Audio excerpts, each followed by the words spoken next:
Welcome to the Learning Pines YouTube. We hope this video helps. In this video, I will explain how to fix PayPal money on hold.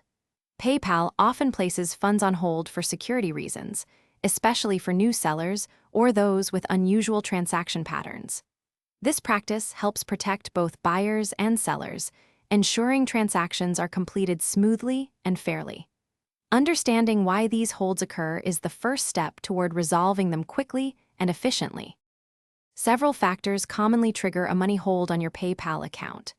Being a new seller without an established history is a frequent cause, as PayPal needs to build trust. Selling high-risk items like digital products or event tickets might also lead to holds.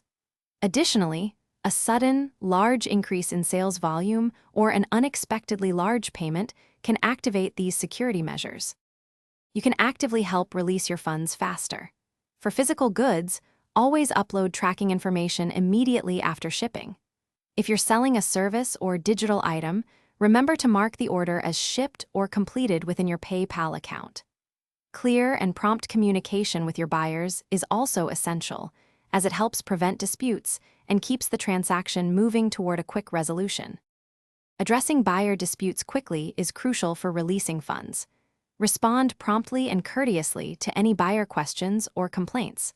Always provide proof of delivery, such as a tracking number, or documentation for services rendered. If an issue arises, consider offering a partial refund or exchange to resolve it amicably before it escalates into a formal dispute. Proactive communication helps immensely. Thanks for watching. Consider subscribing if we helped you.